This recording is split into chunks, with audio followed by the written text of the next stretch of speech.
So here's the kitchen garden after we did a cleanup today. It's looking a little sparse in spots because right now it's still too cold to plant things, believe it or not.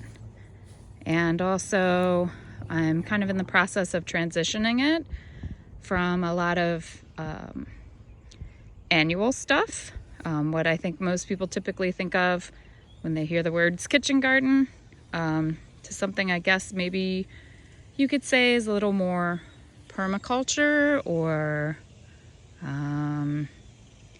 perennial. Definitely more herbs, that's for sure. I use a ton of herbs in my cooking. So you can see here there's a pea gravel path. Underneath this is some landscaping fabric. The edging is fiberglass. It holds up pretty well. It's not indestructible, but it's a lot better than the sort of flimsy plastic stuff.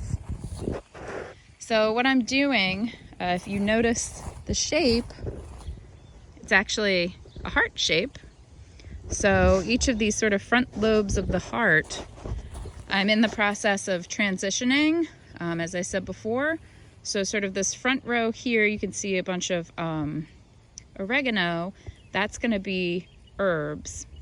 Behind that is going to be a row of strawberries. I had a ton of strawberries in here years ago and they kind of all got wiped out, so I'm replanting those. Right now behind the strawberries, you can see I have some purple cabbage.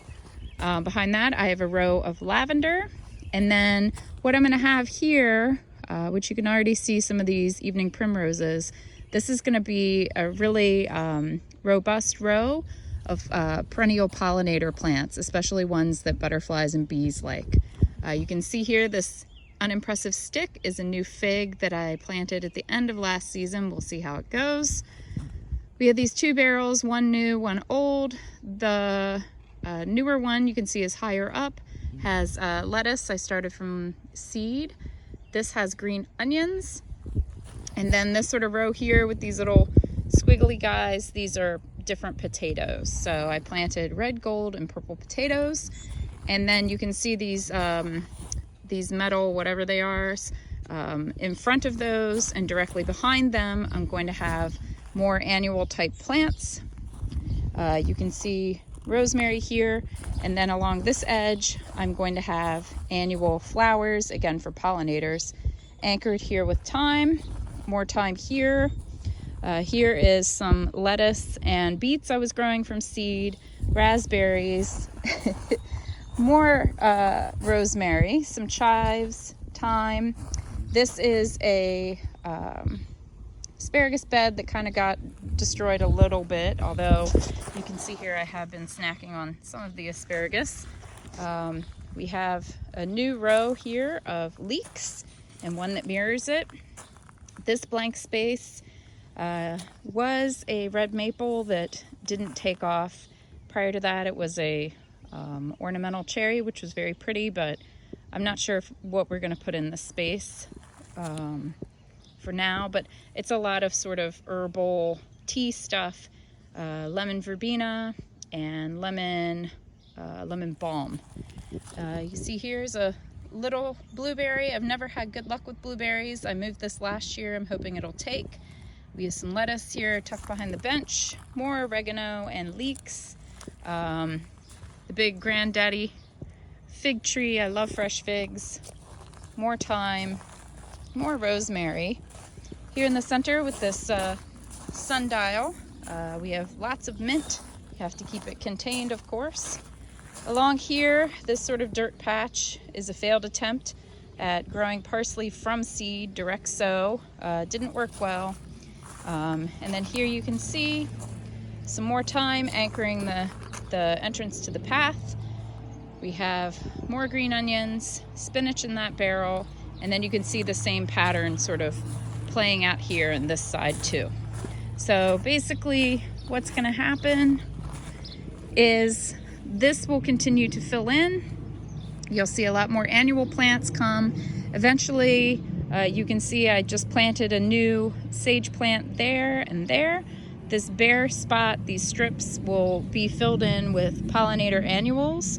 I usually do a mix of marigolds, sweet alyssum, and something else I can't think about. And I do more of those in the back part of the bed too, again, for the butterflies and the bees. So I'm really excited about this. You can see that blank corner back there used to be where we had our compost bins. Alexander has since built new, beautiful compost bins, and he's gonna be building me a mini greenhouse back there. I'm really excited because we have been using these really cool cold frames, and I mostly just use them to take care of bedding plants that I bought from elsewhere, and you see I got some this year already. And then this is the first year where I actually direct sowed into the soil of the cold frames with some mixed results. And then I also tried an experiment with starting some plants from seed in these little seed starter pods, again with mixed results. Layla was my assistant, and it was definitely a learning process. So you can see here some of the starter plants are pretty tall. And chilly evenings I have to close those doors. Like for example, the baby tomatoes here, I have to lay them down. The lavender over there, the basil, it all needs to be laid down so I don't both break the stem, and then also so the leaves don't get blackened from touching the cold glass. So I'm really excited about the new little greenhouse because that'll allow me to start more plants from seed, which will save a lot of money and also give me a larger variety of plants to choose from.